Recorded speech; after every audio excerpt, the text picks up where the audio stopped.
जब net banking आई थी, जब फ़ोन पे, गूगल पे ये सब चीज़ें स्टार्ट हुई थी, तब हम जैसे लोगों को लगा कि यार बहुत बढ़िया काम हो गया, कैश रखने की ज़रूरत नहीं है। स्पेशली मुझ जैसे लोगों को, मैं कई बार 10 रुपये तक का भी पेमेंट ऑनलाइन करती हूँ।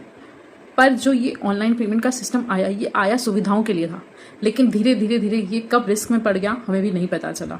आज हर इंसान अपने साथ एक स्कैम की स्टोरी लेकर बैठा है। हर एक पर्सन के साथ कहीं ना कहीं स्कैम हुआ है। अभी रिसेंटली मैंने ये वीडियो देखा जिसमें एक जो दुकानदार है उसके पास स्कैमर्स आए, उन्होंने उनसे सामान खरीदा और उन्होंने उसे ऐप से पेमेंट किया और उसे पेमेंट पे डन लिखा हुआ आ रहा था। उन्होंने ऐसी ऐप बनाई है जो बिल्कुल हूबहू फोन पे की तरह दिखती है, उसी तरह का साउंड करती है, पेमेंट अप्रूव दिखाती है, डिट्टो वैसा ही, लेकिन उसमें जो रिसीवर है उसे पैसे नहीं आते हैं। तो उस दुकानदार के पास जाकर ये पेमेंट डन कहते हैं प्रोसेसिंग में होगा या फिर आपके बैंक में कुछ प्रॉब्लम होगा और सामान लेके निकल जाते हैं। और ऐसा ये स्कैम न जाने कितने लोगों के साथ करते हैं, हर रोज़ करते हैं। ये वीडियो देखकर मुझे मेरे साथ हुई एक स्टोरी याद आ गई। मुझे मेरे पेरेंट्स जो हैं वो कई बार ऐसे पैसे भेज देते हैं खर्ची के लिए, फेस्टिवल पे या मेरे बर्थडे पर या एनिवर्सरी पर, किसी भी टाइम पर मुझे पैसे भेज देते हैं।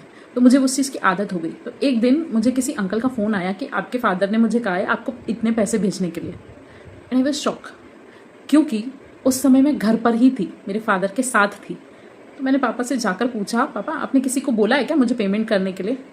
बोले नहीं, सामने बैठी, मुझे देना होगा तो मैं तुझे खुद दे दूंगा। आई वाज लाइक, यहाँ किसी का फ़ोन आया है और वो कह रहा है कि आपने उनसे कहा है पेमेंट करने के लिए। वो पूछो कौन है, तो उन्होंने एक नोन पर्सन का नाम बताया, जिसे मैं भी जानती थी, पापा भी जानते थे। इन मतलब ये डिटेल उस इंसान के पास गई कैसे? हम तो ये सोचते हैं कि मेरे पापा मुझे पैसे भेजते हैं या मेरे भाई मुझे पैसे भेजते हैं। तो नोन पर्सन का नाम लेकर मैंने कहा ठीक है अंकल, आप मेरे पापा से ही बात कर लीजिए, साथ में ही बैठे हैं। ये सुनते ही उसने मेरा फ़ोन कट कर दिया। मतलब अगर सोचिए मैं उस समय अपने फादर के साथ नहीं होती या मैं कहीं ऐसे बिजी जगह पे होती और मैं ओके कह देती कि ठीक है, तो मैं कितनी बड़ी मुसीबत में फंस सकती थी या मेरे साथ कितना बड़ा स्कैम हो सकता था। बट उस समय टाइम अच्छा चल रहा था, मैं मेरी फैमिली के साथ ही थी, तो मैं बच गई। तो अगर आपके पास किसी भी तरह का मैसेज कॉल आता है इस तरह का, तो प्लीज़ कंफर्म कीजिए अपनी फैमिली के साथ या अपने फ्रेंड के साथ और फिर ही कोई पेमेंट कीजिए या पेमेंट लीजिए, क्योंकि आपको नहीं पता है कि किस तरह की चीज़ आपके साथ आगे हो सकती है।